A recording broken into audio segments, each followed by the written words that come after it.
बिस्मिल्लाहिर्रहमानिर्रहीम।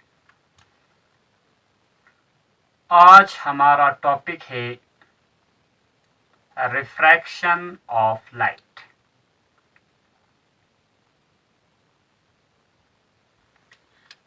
Refraction of light.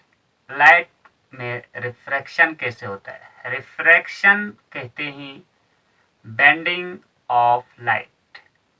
Light का bend होना उसको हम कहते हैं रिफ्रैक्शन। लाइट को जब हम एक मीडियम से दूसरे मीडियम में पास करते हैं तो लाइट करते हैं रिफ्रैक्शन या बेंडिंग। जब हम लाइट को एक रेयरर मीडियम से डेंसर मीडियम में पास करते हैं तो लाइट हो जाता है बेंड, उसी को कहते हैं रिफ्रैक्शन। रेयरर मीडियम वो मीडियम होता है जिसमें स्पीड ऑफ लाइट ज्यादा होती है। डेंसर मीडियम वो होती है जिसमें स्पीड ऑफ लाइट कम होती है। फॉर एग्जाम्पल यहां पे बात करें तो एयर है हमारा रेयरर मीडियम, गिलास है डेंसर मीडियम।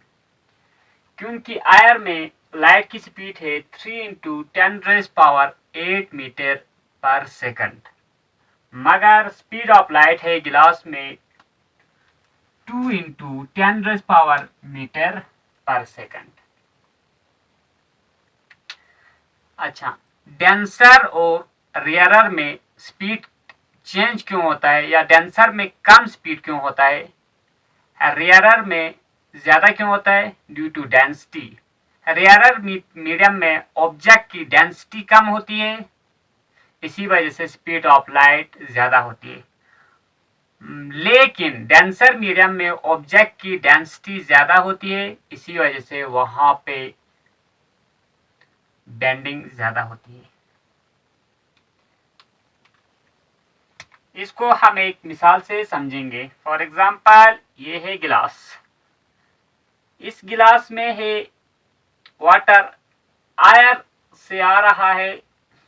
इस पूरे कमरे में क्या है? एयर है।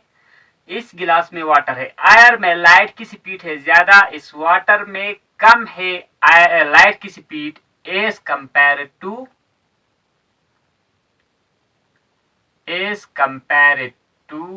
एयर। इस वाटर में लाइट की स्पीड है कम। क्यों? इसी वजह से यहाँ पे क्या है? इसी वजह से यहाँ पे होगा बेंडिंग। अब ये एक पेन है, इस पेन को हम यहाँ पे डाल देते हैं एक्सपेरिमेंट के लिए इस गिलास ऑफ वाटर में। तो आप देख सकते हैं कि ये यहाँ पे मैंने डाल दिया तो क्या हो गया? यहाँ से आप देख सकते हैं कि यहाँ से हमने डाल दिया,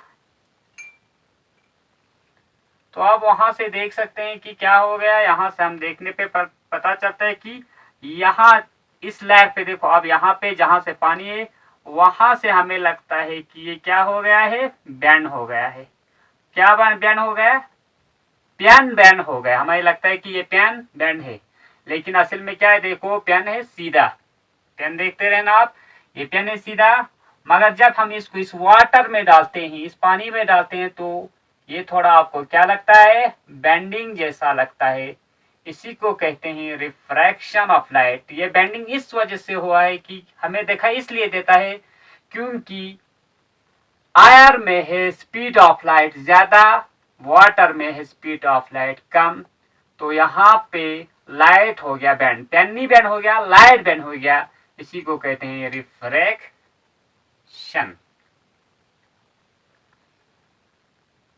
अच्छा, अब बेंडिंग तो हो गया, लेकिन बेंडिंग करने के लिए क्या हो गया? बेंडिंग में ये यहां से आ गया एक लाइट, वहां ऊपर से आ गया ये लाइट, सॉरी, इसी लाइट को कहते हैं जो आयर से आ गया। इस ये है आयर, ये है हमारा आयर, ये है गिलास स्लेब। यहां से लाइट आ गया, इस स्लेब पे पड़ गया, यहां तक के रेस को कहते हैं हम इंसिडेंट रे। और यहाँ से ये लाइट सीधा नहीं गया, यहाँ से थोड़ा बेंड हो गया, इसको कहते हैं हम क्या, इसको कहते हैं रिफ्रैक्टेड रे। यहाँ पे इस रे को कहते हैं रिफ्रैक्टेड रे। इंसिडेंट, और ये नॉर्मल में एक डॉटेड लाइन परपेंडिकुलर खींचा, एक डॉटेड लाइन, इस डॉटेड लाइन को कहा हमने नॉर्मल। अब इंसिडेंट रे और नॉर्मल के बीच जो एंगल बना उसको कहा हमने एंगल ऑफ इंसिडेंट। रिफ्रैक्टेड रे और नॉर्मल के बीच जो एंगल बना उसको कहते हैं हम angle of refraction. Angle of incident को हमने रिप्रेजेंट किया आई से, एंगल ऑफ रिफ्रैक्शन को हमने रिप्रेजेंट किया आर से। लेकिन एक बात याद रखना, ये है आयर रेयरर मीडियम, ये है गिलास डेंसर मीडियम, फिर बाहर आयर, फिर से रेयरर मीडियम। जब लाइट जाएगा rarer medium to denser medium तो किसकी तरफ बेंड करेगा, नॉर्मल की तरफ बेंड करेगा। जब इंसिडेंट रे रेयरर मीडियम से आयर से डेंसर मीडियम गिलास तक जाएगा तो कहां की तरफ बेंड करेगा, बेंड तो करेगा मगर नॉर्मल की तरफ। लेकिन जब इंसिडेंट रे गिलास से यानी डेंसर मीडियम से आयर तक रेयरर मीडियम तक पास करेगा तो जाएगा अवे फ्रॉम नॉर्मल, नॉर्मल से जाएगा दूर। ये हो गया आपका रिफ्रैक्शन ऑफ लाइट।